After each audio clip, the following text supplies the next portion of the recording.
want me to react to Traplaw Ross's video about Virgil Abloh. I just gave it a young dislike. Let's see if that. I don't ever dislike videos, but I was just like, Traplaw Ross calling Virgil Abloh a fashion fraud? That's insane.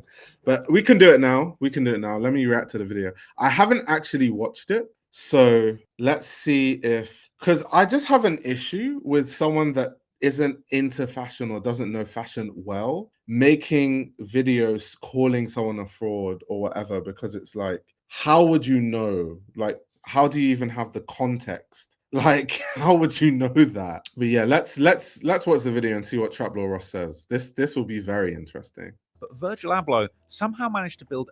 When it comes to high fashion, originality is supposedly everything. But Virgil Abloh somehow managed to build $1 billion fashion brand by doing the complete opposite. Now, don't get me wrong, he's been a pioneering creative. He was the first black artistic director at Louis Vuitton, the founder of Off-White, and to some, the creative genius that redefined street fashion. But when you take a closer look, the cracks in his rep do start to show. Because beneath the veneer of innovation was a designer who built his empire on borrowed ideas and lazy copy and paste tactics. But what makes it even more sinister is his greatest heist wasn't even a design at all, but it was stealing the dream of his closest friend and mentor, Kanye West. So today, we're going to take a look back into the life of Virgil Abloh and find out how he got away with being one of the biggest fashion frauds of the 21st century. Because once you start peeling back the layers of his career, it becomes painfully obvious that Virgil wasn't really a revolutionary, he was a The biggest fashion fraud of the 21st century is insane. I need to see what he's going to say. I need to see what points he's going to make. Biggest fashion fraud of the 21st century is outrageous. Let me see. mixer, and not even a subtle one. Then a year after that, Bernard Arnault could have picked anybody he wanted to be the head of Louis Vuitton. And who was it? And as I got on that flight, I knew I had to go. Because if I didn't go and give Virgil that hug, who was I then? You know, no. Okay, so I'm going to give like a bit of a hot take because I work in the industry and I see what happens behind the scenes that people might not see. So I understand, even though Kanye West is a crazy person, like he's mad in the head. But when it comes to his frustration with like Virgil Abloh and Louis Vuitton, I understand where he's coming from, and I'll tell you why. I have seen so many instances in the fashion industry where like someone gets someone who was never into fashion really, was never a designer. One person, let me put it this way, one person's dream is to be a creative director at a big fashion brand, and then they have a friend who they try to bring into fashion because they're like, you know, you're kind of into fashion, let me like introduce you to this person. They kind of get them a job in fashion and all that sort of stuff, and then that person trains them, introduces them to everyone in the industry, and you know that this person's, let's use a random brand as an example, like this person's dream is, I want to be the creative director of Burberry, like that's my goal. And this person is training you, and then you basically snake that person to get the creative director role. Now, I'm not even talking about like Kanye West and Virgil. I've seen this exact thing happen for creative director roles at big fashion brands multiple times, like multiple times, where people stab people in the back who have like helped them grow in the industry for years. So I understand the frustration from Ye. Like I fully understand it because I've seen it. I've seen it happen in fashion where like someone that had nothing to do with fashion, you literally brought them in, you introduced them to everyone in the industry, you gave them a leg up, and of all the brands, they decided to be creative director of, you know, the brand that was your dream. Like Kanye West was literally the Louis Vuitton Don. That's what they used to call him, right? Now, like I'm saying, the examples I'm giving in my head, because I can't tell you exactly, but I've seen this happen for many different creative directors that I won't mention because this thing will get messy really fast. But it happened. So I've come anytime Kanye West shows any frustration or anger towards Virgil Abloh, I understand it. I fully understand where he's coming from. Like, I totally get it. I get it. No one knows that I have been offered the deal by Bernard Arnault. No one knows that the deal was pulled. That's what Off-White is different. Like, I love counterfeits. It's the best feedback. It's better than like a great review on the vote. Me and Virgil became rivals. This is the person I spent the most time in my life with my mom, the second most time with Kim, the third most time with Virgil in my entire life. Man. I understand. So, okay, let me paint this picture to you, right? So if you had no leg up in fashion and one person basically helped catapult you into mainstream stardom in fashion, and you knew that that person's dream was to be creative director of Louis Vuitton, if you were offered the job, would you take it is the question. Like, would you take it? Would you ask them, oh no, could you hire this person instead? Because this person is what, like, how would you deal with that? Because in the case of Virgil Abloh, he took it, but he took it from someone who he, like, that was Kanye West's dream. That was literally his dream. So I don't know, man. I don't know. Either way, I understand why Kanye is pissed off about it. Like, I think anyone in that position would be like pissed off. So I don't think Kanye West, once again, he is tapped. He's messed in the head. But in this specific issue, I completely understand where he's coming from. And I think that any of his frustration towards Virgil is very valid. But I think, because I don't know what Traplaw Ross is going to say, and I think calling Virgil Abloh the biggest fraud of the 21st century is outrageous, which is why I'm going to listen closely to see what points he makes. But if Traplaw Ross is like a Kanye West fan, because I don't really know too much about Traplaw Ross, maybe you guys in the chat can tell me. This is a crazy thing to use to then call Virgil a fraud just because, like, he took Kanye West's dream job. I don't know. That's a bit much. The bathroom, where's Virgil's grave? Born in 1980 to Ghanaian immigrant parents, Virgil grew up in Rockford, Illinois, just a couple hours outside of Chicago. And unlike most successful fashion designers, his academic path had nothing to do with textiles or design. He got a bachelor's in civil engineering from the University of Wisconsin-Madison back in 2002, followed by a master's in architecture from the Illinois Institute of Technology. But while studying architecture, Virgil stumbled upon the work of a guy called Clueless, an architect who had designed flagship stores for Prada. This seemingly random connection would spark something in Virgil. If this architect could cross over to the world of fashion, why couldn't he? During this time, Virgil was also part of Chicago's creative scene, running with artists, musicians, and designers while dabbling in DJing under the name Flat White.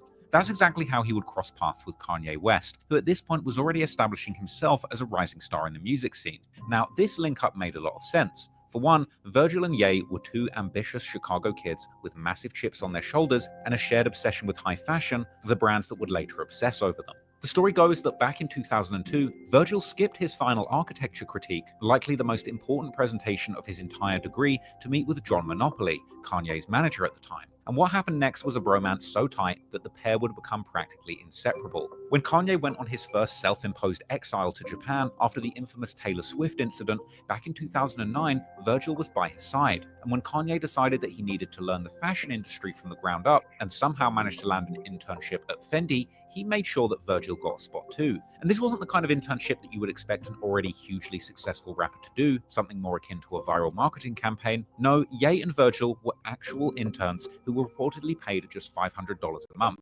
Now, to be fair, having done internships myself, usually you don't even get paid. But anyway, when their Fendi internship ended, Kanye would appoint Virgil as creator. Also, just to answer this, Ye can be mad if he wants, but he's totally mistaken if he believes he was getting a CD job where there's no volatility and instability. Yeah, so it's two-sided, right? So I can understand Ye's frustration in the sense that he's thinking to himself, well, Virgil stole my dream job. The reality is Virgil didn't steal it, he was offered it. And Kanye West doesn't understand that, well, let me call him Ye, because that's what he's called now.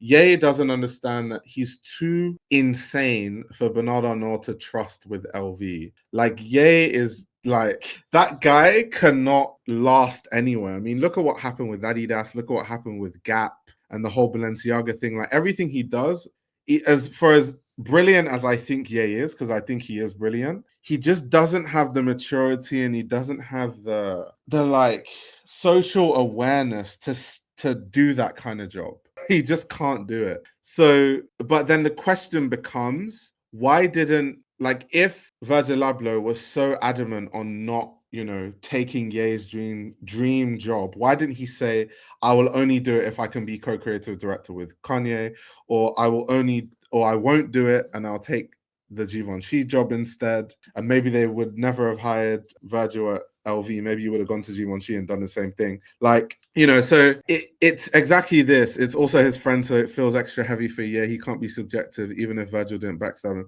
Yeah, so that's why I keep saying that there's obviously the side of the fact that at the end of the day, he didn't necessarily steal it from Ye, because it wasn't Ye's job to lose. But that being said, I can understand like his frustration. It's valid. Director of Donda, his creative agency named after his late mother. And from there, Virgil would begin overseeing Kanye's merchandise, album art, and stage design, practically becoming the visual architect behind some of Ye's most iconic moments. He would serve as the art director for Kanye and Jay-Z's Watch the Throne album, earning a Grammy nomination, designing album covers for 808s and Heartbreak, My Beautiful Dark Twisted Fantasy, and Yeezus, as well as working on stage designs for Kanye's tours. And he was even one of Ye's groomsmen when he married Kim Kardashian. But while Kanye was collaborating with top fashion brands like Louis Vuitton and trying to work his way to becoming their creative director, Virgil was quietly absorbing everything. He was watching how the luxury fashion machine operated, studying its hierarchies, its rules, and most importantly, where those rules could be bent or broken, as well as keeping a very keen eye on Kanye West and his ambitions. But before he could infiltrate the highest circles of European luxury, he would first need to build his own brand. And even that, he would start by screen printing on other people's clothes. Virgil's road to becoming one of the most famous clothing designers in the world started with several short-lived projects that played an important role in developing his style. In 2012, while still working with Kanye, Virgil would launch a clothing brand called Pyrex Vision. Okay, I'm going to pause it there. So a point I always make when it comes to fashion is that, because I think he's going to use the fact that Virgil printed on t-shirts to be like, see, this is why he's a shit designer. I don't think that's valid. And why it's not valid is because most people that work in fashion come from extremely rich families, which means that, you know, like, I mean, geez, when I went to CSM, the kind of families that like people living in like the Ritz and shit, like people staying in the Savoy like for the whole year and shit. So it's missing the context of the fact that some people genuinely, to create capital and to build capital, need to do things first, like print on t-shirts, like what they can afford, and then build capital and work their way up from there. This is kind of what Samuel Ross did until he built a Cold War into like what he wanted it to be, and it was like really complicated and using these insane technical fabrics. But it started with him selling t-shirts because that's how he could build that capital, right? Not everyone is born with a trust fund, and not everyone, you know, has the privilege for their parents to just be like, here's $100 grand, let me invest into your fashion. But like, not everyone has that leeway. Just in case he's trying to make that point. Concept was simple, if not slightly audacious. Buy dead stock Ralph Lauren flannel shirts for $40, screen print the word Pyrex and the number 23 on them, and resell them for an insane $550. He was literally buying someone else's designs and marking them up over 1,000% after adding minimal graphics. Of course, this shortcut Larden business model raised eyebrows, but it also revealed something fundamental about Virgil's approach to design. He wasn't necessarily interested in creating something from scratch or working hard, but he was treating fashion like a DJ treats music, sampling. See, I knew that's where he was going with it. Just what I called it. That's why I had to point that out. Like, I knew that's where he was going with it. He said that Virgil. So what Traplow Ross just said is categorically wrong. He said because of that, Virgil Abloh's design approach is not wanting to make things from scratch. That's just categorically wrong. That's just so categorically wrong. He didn't have the resources to produce in the way that he wanted. That's why when Off-White was made, it was made in collaboration with the New Guards group guys, like the Claudio Antoniolis of the world and stuff, right? And they were the guys who like had the production know-how, and they had the factories in Italy, and that's when he could start producing things to the level that he wanted, and that's when he was making stuff from scratch. So what Traplow Ross said is categorically wrong about, oh, his design philosophy is not making things from scratch because he printed on t-shirts, like on Champion hoodies and stuff. That's just insane. Mix and recontextualizing existing elements without really adding too much of his own creativity, whilst also realizing that the success of clothing brands had actually very little to do with the clothes themselves and everything to do with the brand that was built around the clothing. Pyrex Vision would eventually shutter within a year, almost as quickly as it appeared, but Virgil would always have more than one project going at the same time, and at this point, he had become the part of a DJ and art collective known as Bean Trill, made up of members like Heron Preston, Florencia Galazza, Justin Saunders, Matthew Williams, and Virgil himself. and a mysterious member named simply Y, which was rumored to have been none other than Kanye West himself, or Yeezy World Peace, an honorary member of the collective. For y'all to go to work to, ride to, listen to when y'all working out, when y'all, whatever y'all doing to provide a soundtrack for this that's gonna come out. We're gonna keep on doing this over and over and over, making from our core, from our cut. And then with the creative director, Matt Williams and Virgil Abloh and the whole team, Don C, Ivan, all the Betrayal family artists. While Betrayal would firstly focus mainly on music, they would soon begin also making clothing, and would quickly rise to Wait, did Kanye West pay for this? But yeah, exactly.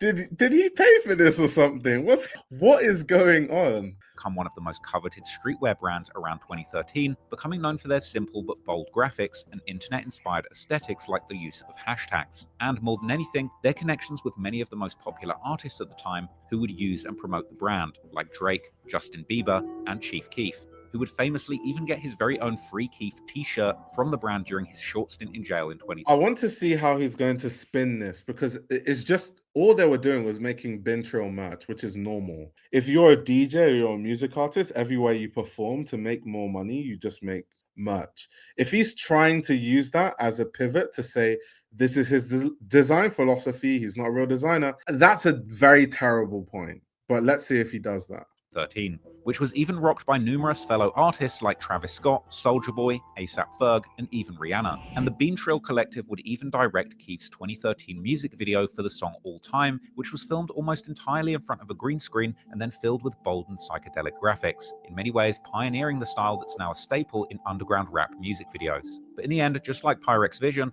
Betrayal's time as one of the most hyped about streetwear brands was relatively short, and the beginning of the end would start already in mid-2013, as the owners would seemingly decide to cash out, ditching the brand's former image as rare and expensive by striking a deal with PacSun, one of the largest retail chains in America focused on youth apparel, whilst the last nails in the coffin were surely collabs like these with Coca-Cola and Budweiser that followed.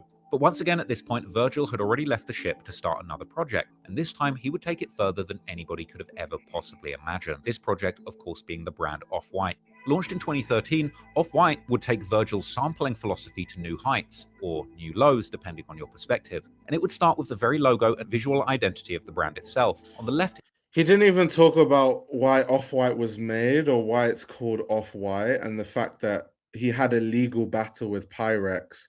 So he had to rebrand his brand, and at the same time, he had met the New Guards Group guys, so they kind of built Off-White together, and that's why they were doing production. He missed out a very key part of the story there. Like, he went on this like weird tangent about Betrayal merch and missed out on actually the most important part of why Pyrex transitioned into Off-White. Here is the signage from Glasgow Airport, designed in the late 1960s, featuring diagonal stripes and an arrow motif. And on the right is Virgil's Off-White signature branding.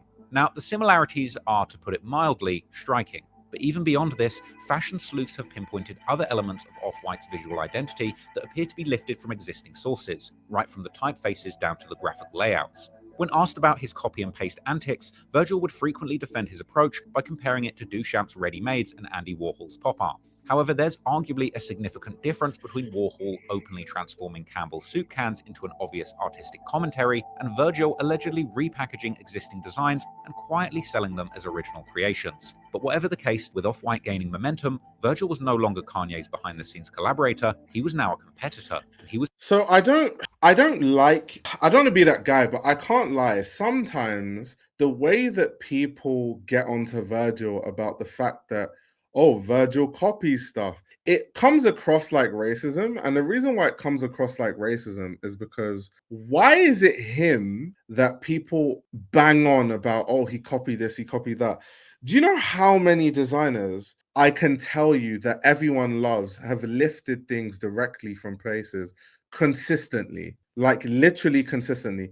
Even, and I'm a fan of Walter Van Beirendonck. Walter Van Beirendonck went on this like big tirade about how Virgil Abloh copied him, but Walter Van Beirendonck literally copies work from like Malian African artists. So once again, just because people like Westerners don't know the reference of the Malian artist, that's why they don't accuse Walter Van Beirendonck of copying. But he just takes motifs from like Marley and just prints it on t-shirts. That's what Water and Birndock was doing.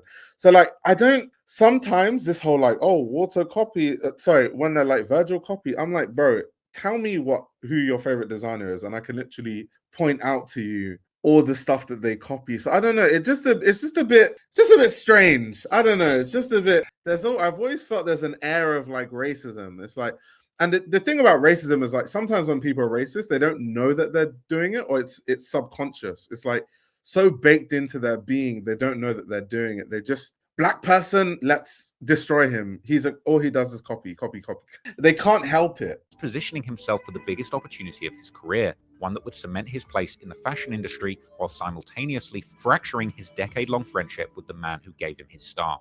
In 2018, Virgil was appointed men's artistic director at Louis Vuitton, making him the first black designer to hold such a position at the French luxury house. For anyone who'd been following the trajectories of both Virgil and Kanye, this announcement landed like a bomb, because this wasn't just any job, this was the job that Kanye had desperately been chasing for years. He was, after all, named the Louis Vuitton Don. All the way back in 2009, Kanye had made his first major deal with Louis Vuitton when he had designed a shoe collection for the brand. I remember having a fake pair. Why is this? I thought this video by Chaplow Ross, yeah, like exactly what Imani was like, so much context is missing. I thought he was going to talk about, I thought he was just going to call into question what everyone basically tries to say, which is like, oh, Virgil copied this, copied that. The whole narrative of the video from beginning to end is about Virgil basically doing what Kanye West wanted to do, and it's all based on Kanye West. Like, what is this video? These back when I was in school, it was popping. And in 2016, Ye was supposed to finally take over as the company's creative director, replacing Kim Jones. Like this video is literally a Ye video. It's not even about Virgil Abloh, no joke, because he didn't talk about Pyrex and the lawsuit, and he didn't talk about why they had to rebrand to offer like key things about the brand and the story of Virgil Abloh and like his brand. He's leaving all of that out in favor of just trying to like tie in everywhere where like Ye was involved. Like, what kind of weird account of events is this? Like, the same designer Ye had put on years earlier, back when he had hired him to work on his pastel label. It would have been a full circle moment, and even Kim himself reportedly recommended Ye for the job, and word was Louis Vuitton had agreed the position was actually his. Bernard Arnault offered me a deal after the Yeezy Season 1 show to support the Kanye West brand, because we had 4 billion impressions, and it was the biggest fashion show of all time, like bigger than Victoria's Secret, bigger than Chanel. So Bernard Arnault had a meeting with me and looked me eye to eye and shook my hand and said, I'm going to do the Kanye West line. This was happening during a time when Kanye's Yeezy brand with Adidas was already exploding in popularity, revolutionizing both the sneaker market and Ye's bank account. His shoes were selling out instantly, reselling for thousands, and turning him into one of the most... Okay, at this point, we know the narrative of the video is just a hit piece, and it's just because the title of the video is that Virgil Abloh is a fashion fraud. Why are we talking about Kanye West and what he did with Adidas? Like, where's the correlation? Successful designer entrepreneurs in the fashion industry. But despite building what would eventually become a billion-dollar empire with Yeezy, Kanye still craved legitimacy from the fashion's old guard. No amount of commercial success seemed to satisfy his desire for acceptance from the elite fashion world that had long dismissed him. But then, the 2016 breakdown happened. To give y'all my truth, even at the risk of my own life, even at the risk of my own success, my own career, I've been sent here to give y'all the truth. Jay-Z called me, bro. Unfortunately for Ye, this now infamous public meltdown spooked LV execs so badly that they would end up hitting the brakes. Kim Jones was asked to stay on board. Exactly. So once again, and this goes back to what I was saying earlier, as much as I said, Ye's frustration is valid because Virgil Abloh is his friend, blah, blah, blah, but it wasn't his job to lose, because he didn't have the job in the first place. Like, he was the one that he always sabotages his own opportunities. It's what he does. He's not very socially aware. He's not emotionally intelligent. He's mentally unhinged. So he can't keep a job. And Bernard Arnault is not going to entrust one of his most important brands with someone who is mentally deranged. Like, why would Bernard Arnault do that? So I don't know what point Chaplow Ross is trying to make. A little longer, and Ye's dream was quietly put on ice. But by 2018, LV was finally ready to make a decision. But by then, things had changed. Behind closed doors, they decided that Ye was too unstable to represent the brand, and instead, they handed the role to his closest protege, Virgil, a man who by all accounts was one of Kanye's closest friends, someone who had seemingly been quietly watching, learning, and maybe even plotting all along. And just when you think it couldn't get more cold-blooded, Virgil would hit Kanye with a call, allegedly just a few minutes before the news broke online, to let him know he had just taken the job that Kanye had spent almost 2 decades chasing. And then, when Virgil finally made his debut for Louis Vuitton at Paris Fashion Week, the crowd was psyched. But in the middle of all the hype, there was Kanye, front row, tears streaming down his face as he embraced his former protege at the end of the runway. Most people at the time probably saw this as a mentor overcome with pride at his student's success. But was Ye crying tears of joy, or was he mourning the dream that had secretly been snatched from him? The dark truth, like most things with Kanye, is probably all of the above. In that moment, once again, I keep saying it. I understand Ye's frustration, although if Kanye was a bit more emotionally intelligent, he should understand that, okay, cool, I helped Virgil Abloh come into the industry. Yes, the Louis Vuitton job was my dream. However, I blew it myself because I was the front runner for the job, and then I went on a crazy rant. And Bernard Arnault was like, I don't want anything to do with this guy. So that's your fault. You caused that. You can't be mad at someone else when you did that to yourself, though. Like, let's be for real. Like, let's actually be for real. He seemed to embody the conflict at the core of their relationship, formed from years of friendship and camaraderie, but also fierce competition, and ultimately jealousy and betrayal, as Kanye himself would later admit. At Louis Vuitton, it was impossible to deny Virgil's commercial impact. For one, his pieces were flying off the shelves fast, but also, Virgil's history of combining streetwear and high fashion helped LV reach a younger demographic while maintaining its prestige positioning. And while Ye's Yeezy shoes with Adidas were undeniably crushing it at the time, his broader fashion ambitions, particularly with the Yeezy clothing, was still hitting roadblocks after LV curved him and embraced Virgil instead. However, as time went on, it became clear that even after reaching the pinnacle of success, Virgil never grew out of his copy and paste habits, and as we'll soon see, it was only a matter of time before this habit would eventually catch the attention and ire of other fashion creators. The first major heat Virgil caught for alleged plagiarism came shortly after his debut runway collection with Louis Vuitton, but the allegations concerned his own brand Off-White. In July 2018, Norwegian sportswear brand Helly Hansen sued Off-White for jacking their trademark diagonal stripe pattern that they had been using for 40 years, demanding Off-White destroy all products with those stripes and pay them damages. See, this is what I mean, like a diagonal stripe pattern. Really? Really? A diagonal stripe pattern. Are we being serious? And this is the thing about fashion. Like, something that is quite annoying is when people think that they originate really basic things.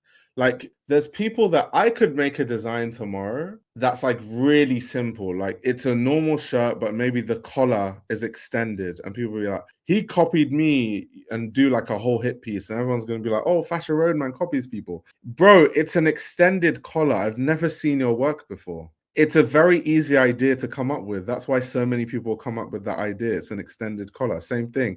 Diagonal stripes. Like, what? Some Virgil fans tried to dismiss the lawsuit, pointing out that diagonal stripes are common in fashion, but this missed the point entirely. The issue wasn't just about how did it miss the point? Let's see how he says it misses the point. Let's see. Chaplow. This video is already horrible because there's so many gaps in information. All he's talked about is Ye for most of it. But let's see what he says.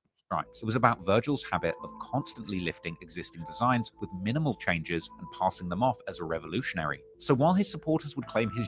How did he pass them off as a revolution? What is this guy talking about? This Chaplow Ross guy is clueless. What is this guy talking about? Wait. Genius was in repackaging ideas with an unmatched intensity, it was impossible to shake off the fact that this was laziness at best and theft at worst. Because if you strip away the buzzwords and industry jargon like repackaging and re-contextualizing, what you're left with is a designer who built his career largely on other people's ideas. Even as the controversies piled up though, Virgil's carefully crafted persona as a trailblazer of fashion helped define. That is the dumbest thing I've ever heard in my life. And the reason why it's so dumb is because Virgil Abloh's best collections, especially at Louis Vuitton, on like his tourist versus purist collections, which looks at like what it's like to be an outsider in a fashion world and kind of how you bring a different perspective into fashion and what that does. It also talks about like his journey as an immigrant from Ghana. Like at Louis Vuitton, his collections were personal stories about his life. This is the thing. This is how I know like people like this are just dumb. Virgil copied this, Virgil copied that. There aren't actually that many allegations. It's just people talk about it all the time because they want to discredit Virgil. And that's why I think it has an air of like racism, because I think people don't go to these lengths to try and discredit other designers that I think copy a lot. I just know the references because I'm African. So I can always tell when designers are using a lot of African work, right? Because that's my culture. So it's dumb because Virgil Abloh is, when people are like, Virgil Abloh is a really good designer, Virgil Abloh is really cool, is when we were looking at his work at LV, which all those stories were personal stories about his childhood and about what it's like to be an outsider in fashion and what it's like to be from an immigrant family from Ghana. And then he was mixing Ghanaian prints and like kente cloths with European silhouette. Like, I don't know what this Chaplow Ross guy is talking about. Like, he's absolutely clueless. Reflect the criticism, but for those paying attention, a troubling pattern was becoming impossible to ignore, as later that same year, Virgil would also be accused of copying an earlier off-white design from the artist Luca Fontana, the inventor of an art movement known as spatialism, who Virgil admitted to being a fan of. The following year, in 2019, Virgil would allegedly steal from a young artist named Punk Zek, with Punk's mother, Michelle Ellie, calling out Virgil for copying her son's designs after they had met at his Paris presentation. But Virgil would brush off these accusations by framing his approach to design as part of streetwear's rich tradition of sampling and remixing. To some, this defense was basically a masterclass in having your cake and eating it too, because unlike music, where samplers pay for clearance, or fine art, where appropriation is explicitly acknowledged as commentary, Virgil seemed to want it both ways, taking freely from others while building up his reputation as an innovative designer, and surprisingly, the fashion industry still ate it up. However, about a year later, Virgil would find himself knee-deep in another controversy, this time with... So why, and he's talking about, I didn't even know he was going to mention Walter van Beirendonck. I've already covered the Walter van Beirendonck thing, so I don't need to talk about it. But why this doesn't make any sense is the people that are really big fans of Virgil Abloh's work, like me, no one cared. Virgil Abloh was not using stripes to pass himself off as some fashion genius. And if Chaplow Ross knew anything about fashion, he would know that. No one cares about some diagonal stripes. Like, when people remember Virgil Abloh's work, we talk about tourist versus purist. We don't talk about some diagonal stripes. Like, no one cares about that. He's not using those dead-ass designs to pass himself off as some fashion genius. I don't know what this guy's talking about. Belgian designer Walter van Beirendonck, who again would straight up call out Virgil for directly copying patterns and designs from his fall 2016 collection, and this time using them in his Louis Vuitton Spring-Summer 21 collection. Both designs featured men's suits in primary colors with figure lines attached to the front of the jackets. Van Beirendonck would blast Virgil in the Belgian media, essentially calling him a talentless hack who couldn't create an original design to save his life. He would go even further as throwing a jab on Instagram with an outfit that simply read, "I hate copycats." In response, Virgil would claim his Louis Vuitton collection was inspired by the brand's own 2005 menswear show under Marc Jacobs, not Van Beirendonck's work. But fashion insiders... This guy's about to say something so stupid, but go on. ...quickly noted that the similarities to Van Beirendonck's designs were far more striking to any connection to LV's archive. The controversies would continue in 2021 when Walker Wear, a streetwear brand that had been dressing hip-hop royalty since the early 90s, would file another lawsuit against Off-White for allegedly plagiarizing their logo. According to the lawsuit, Virgil replicated a jacket design that they'd been using for almost 30 years and slapped a price tag of over $2,000 onto it. It seemed that there was an all-too-familiar pattern with Virgil's work, often feeling like a sophisticated... So one thing that people also need to understand, especially in the US, where it's not like Europe where you can't really sue people for things, there's also money to be made. So you have an incentive to try and sue Virgil Abloh or Louis Vuitton or Off-White if there's any remote similarity to any of your designs, because there is money to be made. There is literally a financial incentive to do that, to create a narrative that, oh, he copied me, when these are really, really basic designs that like anyone could come up with. A lot of them, like 2 Ws, diagonal stripes. There's literally a financial incentive for people to do that. game of spot the reference. But interestingly, when most designers get caught copying like this, they hide, deny the allegations, or even lawyer up. But Virgil didn't do any of that. Instead, he developed an entire philosophy around appropriation, essentially turning plagiarism into a whole design style. He called it the 3% rule, the idea that you only need to change something by 3% to make it your own. Then I have my sort of like 3% approach. Right now, I'm only. This is nasty work because the way he's painting it is like everything that Virgil did, he just changed everything by 3%. I've literally just talked about all his runway shows at Louis Vuitton, where, first of all, for people that don't know, Virgil Abloh had a website called Canary Yellow. Canary Yellow, he used to post the show notes and all the information to every single runway show that he did, especially at Louis Vuitton. They were long, like each show note would be like 50 plus pages long, where he explains every single look and the inspiration and what he was thinking of when he designed it, like look by look. How can you have that resource, know where all his inspirations are coming from, and still make a dumb video like this? I don't get that. Interested in editing something 3% from its original form. I'm basically tired. It might be too old, but Virgil would also compare himself to a DJ sampling music or a hip-hop producer chopping up old records, repeatedly defending his methods by saying his strength was in selection and recontextualization rather than pure creation. Now, this approach might work fine for an art school thesis, but when you're charging over $2,000 for a hoodie with someone else's design elements, things can get murky real fast. But just like with the time of Pyrex Vision, Virgil just didn't seem to care. And while his design fraud game was a hotly debated topic on the fashion scene for years, Ye's silence was deafening, at least until Virgil tragically lost his battle to cancer in 2021, at which point Kanye would finally break his silence, with all that hurt and bitterness that he kept inside eventually exploding out into the public eye. Years following Virgil's Louis Vuitton appointment, Kanye would maintain a public front of support for his former mentee. In fact, Kanye would consistently express pride in seeing someone from his circle achieve what had once seemed impossible for black designers, even though he was hurt about losing his creative director as well as his Louis Vuitton deal. So the hurtful part was they agreed to support my clothing, and guess who was one of my designers? Virgil. Then they didn't do the deal.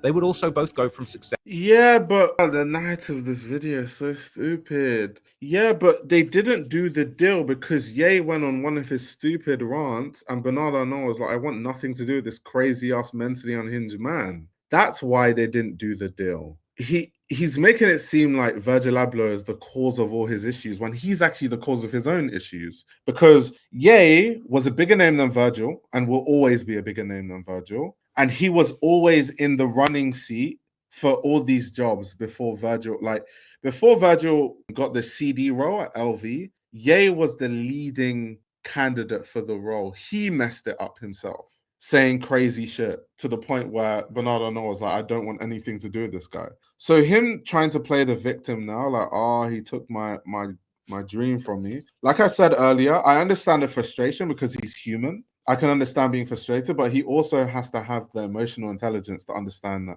it's his fault too. You can't absolve yourself of any responsibility. That's insane. To success, Virgil with Off-White and Louis Vuitton, and Kanye with his Yeezy empire with Adidas, which would end up making him a billionaire in 2020. The same year, he would also strike a very lucrative deal with Gap, finally giving him the kind of creative leadership in fashion that he was promised years earlier. And then what happened at Gap? What happened? What happened at Gap? What happened? Let's see if Chaplow Ross says what happened about Gap. Keep it real, Gap ain't no Louis Vuitton. Then, after Virgil would pass away in November 2021, it would take even a year for Kanye's world to begin crumbling too, as his Twitter rants would bring an end to his partnerships with Adidas and Gap, and whatever was going on with Kanye. There we go. So you're smart enough to understand that happened at Adidas and Gap. So why are you trying to push a narrative that Virgil Abloh took Ye's stuff at LV when Ye took his own job away from himself? Yeah, it would seemingly either change his feelings towards his old friend or begin to finally bring out his true feelings towards Virgil that he had been bottling up all these years. And this would culminate in Ye's recent outbursts, as he would take to X on multiple occasions to air out his frustrations, saying, Virgil let me down, and simply F Virgil. He would go on to drop the now infamous betrayal list, where he put... Yeah, that was nasty. After Virgil's passing, to say F Virgil is wild. Because once again, Ye had the role. He was the front runner for the role. He was the person that was going around saying crazy shit and turned everyone off him. Because Ye is not a likable person. He's not a likable character. That's why everywhere he goes, shit goes wrong. everywhere he goes, shit goes wrong. Everywhere. Whether that's at Gap,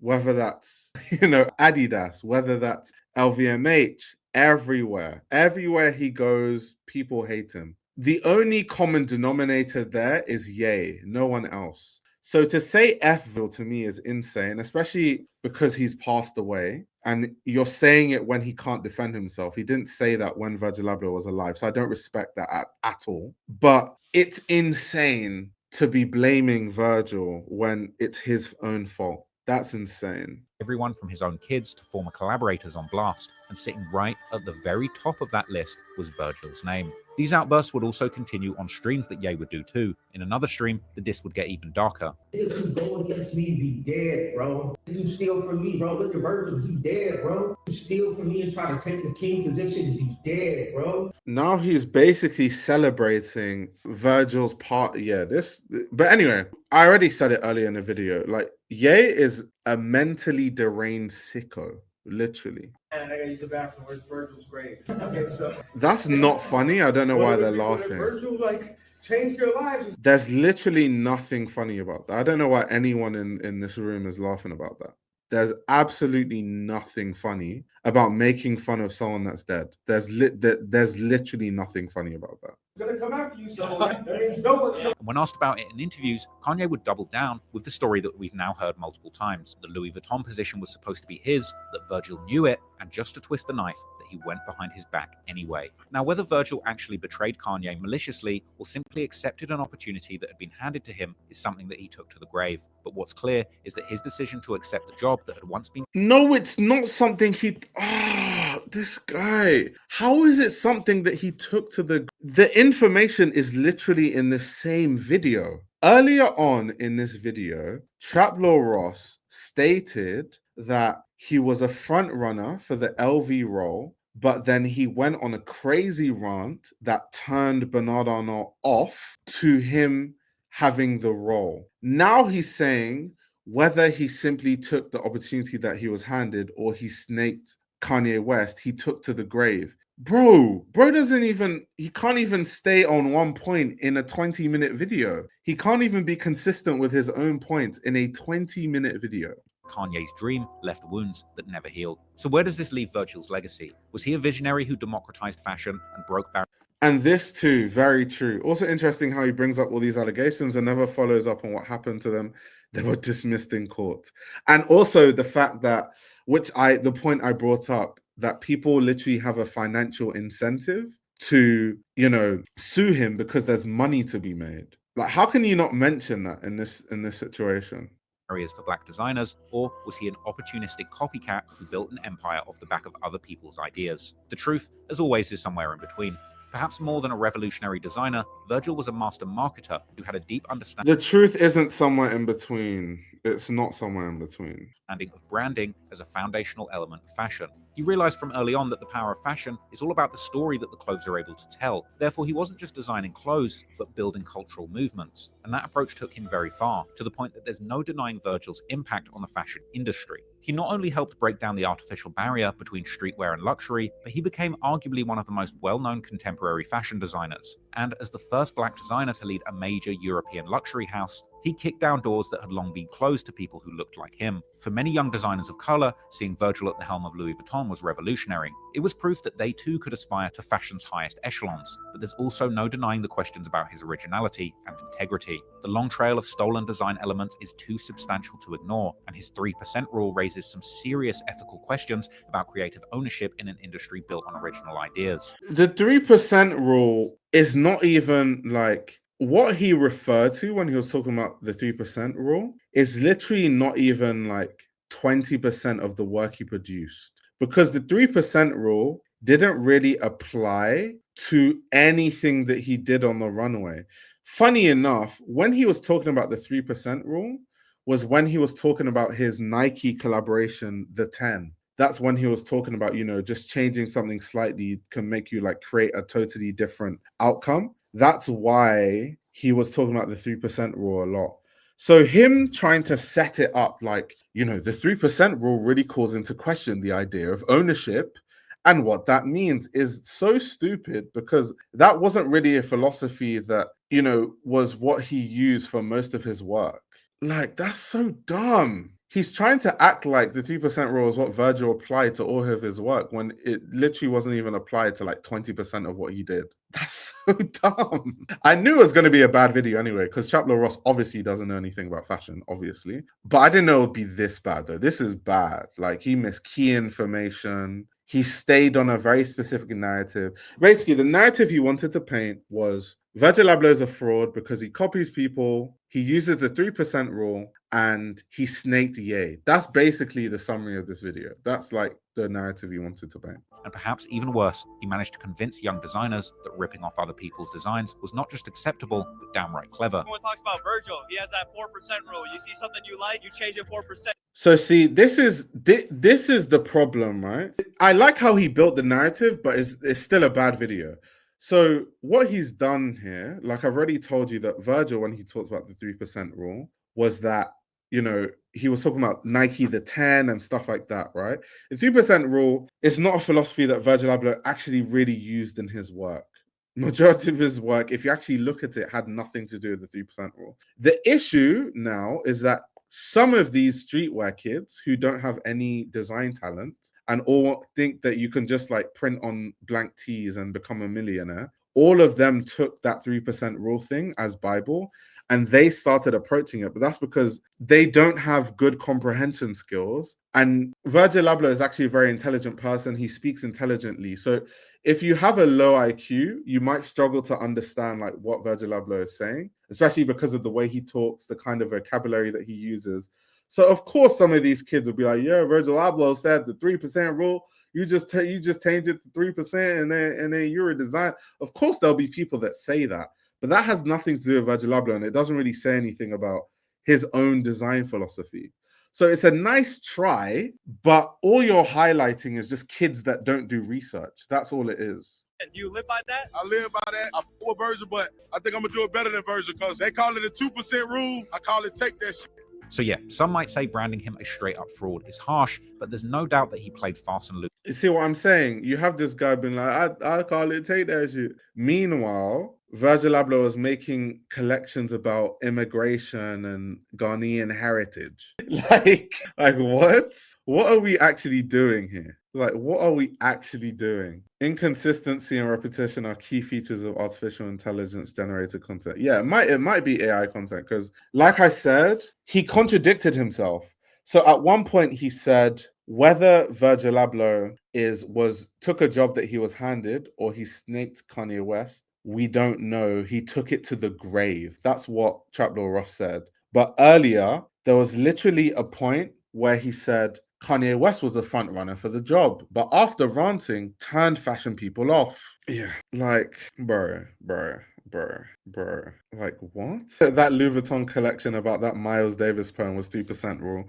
What is Ross yapping about? I don't know what this guy's talking about. I don't know what he's talking about. He follows the same formula as ghost footage YouTubers, post obviously fake shit, then ask, is it a real ghost or is it a hoax? And then follow up by, you decide. Plausible deniability damages. Like, what even is this video? Wait, 1 second. Let me see what some of the comments are. Yeah, that's an immediate dislike. See, it's just low IQ on top of low IQ. Here's another one. Who remembers, look at this comment. Who remembers when Black Twitter coined the term, I'm gonna keep it 2 Virgils with you because after backlash of condemning George Floyd uprisings, he only donated $50. You see, another Dumbo. So the context of that thing, right, was Virgil Abloh, when George Floyd happened, donated hundreds of thousands of dollars to Black Lives Matter, right? He then started like a campaign where he donated $50 so that people could match it. So he was trying to promote people to match that donation, which is why it obviously had to be something that isn't inaccessible for most people. So in his own time, he donated hundreds of thousands of dollars. And then with the campaign for him wanting to match stuff, he was like, okay, I'm donating $50. Everyone matched the donation. And a bunch of absolute Dumbo airheads were like, Virgil Abloh needs to be cancelled. He only donated $50. He's a rich guy. You know, why would he be so rich and only donate $50? And he's like, it's a campaign. I'm telling people to match the donation. I donated hundreds of thousands of dollars myself. And people are like, nah, keep it to all Virgils. And I was just like, fuck. Why are people just so dumb? Like, it's just so frustrating. It's honestly so, like, people just don't read. They just don't read. They don't want to understand anything. They just want to just jump on a bandwagon and be stupid. It's so annoying. It's honestly so annoying. It's so annoying. It was literally like he was challenging people to match the donation. Like, it's so dumb. And now you have someone commenting this. Like, and then you have another person saying that Virgil was drop shipping. Oh God. Jesus Christ. Yeah, I think I've had enough of Chaplow Ross for one day. I think that's enough of Chaplow Ross for me, because goodness gracious, that's insane. But it just shows, like, so what really frustrates me, right, as a journalist, is that people don't read these days, right? So people will see a title of like an article and get outraged, and they won't even read the article to even understand what the narrative is, and they'll go straight to Twitter and start trying to cancel. Like, people are like tapped.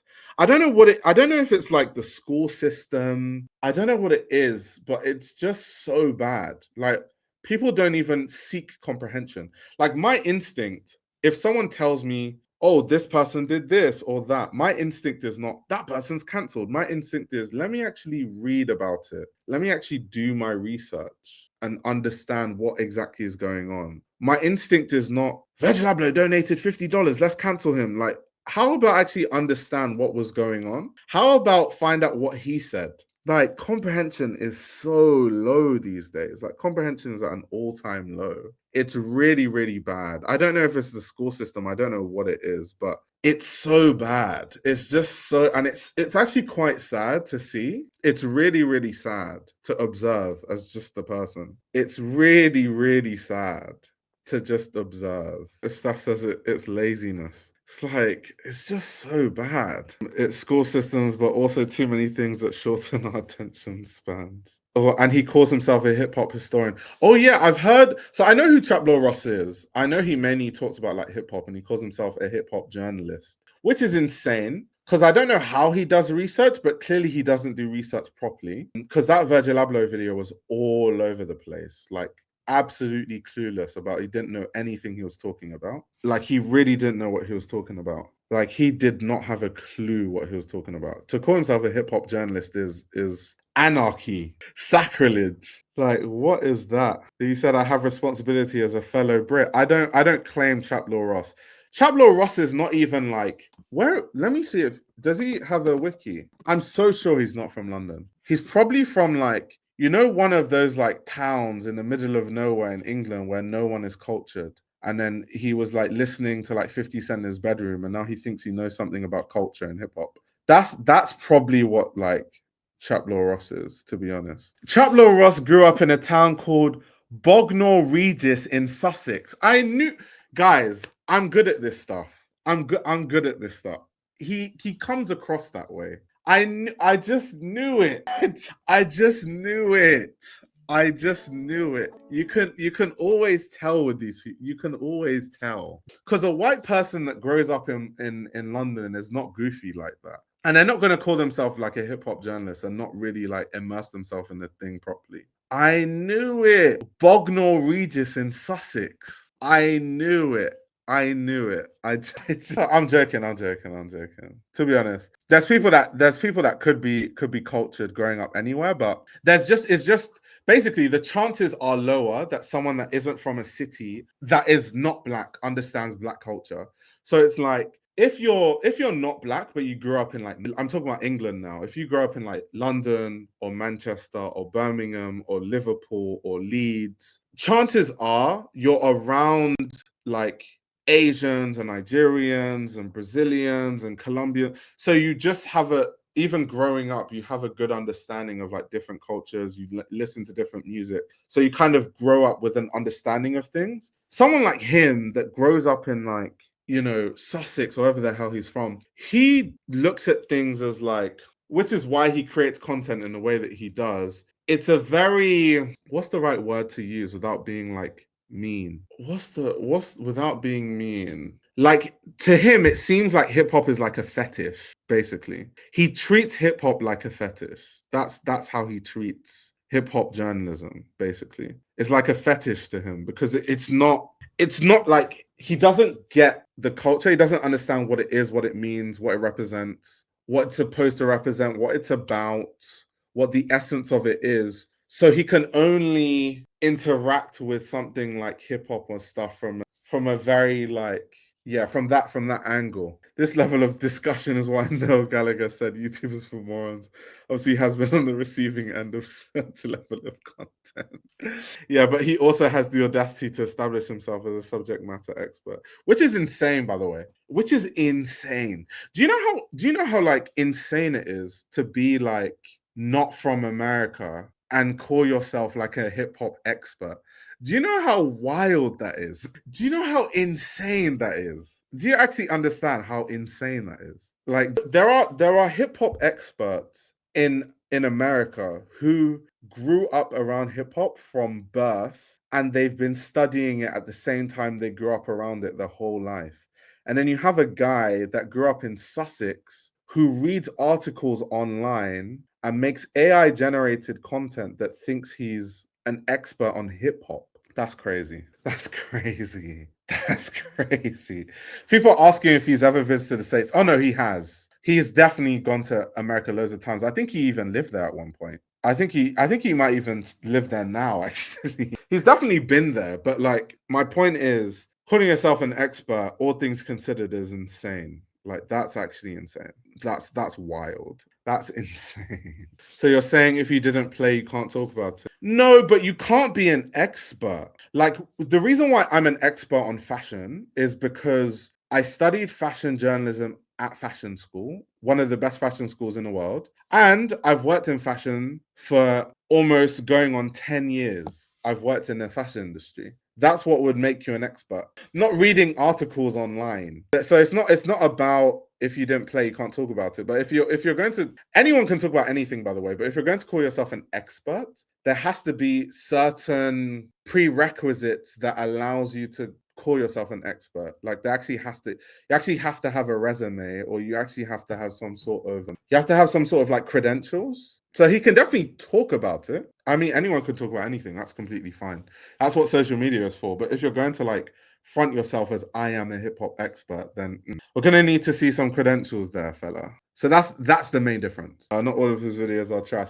To be fair, I haven't watched any of his videos beginning to end. I've watched 2 Abloh Ross videos. This Virgil Abloh one, and the one he made about Central C, which I also thought was kind of stupid. Let me see if I can find that Central C video. So it's this video here, the deadly gang war behind Central C. So it's talking about like his feud with Digga D and how like Central C is not a real gangster and Digga D is blah blah blah blah blah. Basically, okay. So I'll just tell you why I don't care for Traplow Ross and I like try to ignore him at every turn, is because I think Traplow Ross, and this is why I said to him, hip hop is a fetish, right? From what I've heard of Traplow Ross and the interviews I've seen him, he talks about violence and violence in hip hop. That's like his interest. That's what he likes. And he talks about who's a real gangster, who isn't, who is a real killer, who isn't. Like, that's where his content normally goes. And I just think a white guy from Sussex making a fetish over hip hop where he's talking about this person's not a real gangster, this person's a real killer, this person murdered so and so person. It's just that kind of content is just not for me. There's people that it's for, it's just not for me. And like the whole video about Central C is not a real gangster, it's unnecessary because no one thinks Central C is a gangster anyway.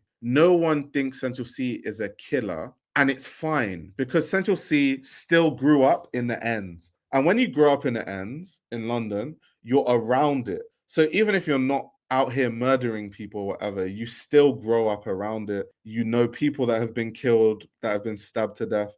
And if you're rapping about it, you're rapping about what you've lived. It's like your lived experience. Central C has never called himself, I'm the biggest drug kingpin. He's never said that about himself.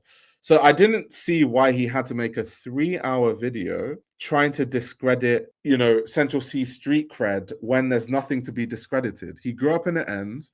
He doesn't call himself Pablo Escobar. So what's the point of the video? So that's why I just don't care for him. I just it's not for me. I know there's a lot of people that like controversy for the sake of controversy online, and they're like, yeah, Central C is not a real gangster. I've been trying to tell people, bro. That's probably what the comments look like if I open that video, but it's just that kind of content is not for me personally. He has an audience, obviously, clearly he gets like millions of views, but I'm just not one of the people that's part of that audience. But anyway, that's my take on Ross and his horrible, terrible Virgil Abloh video.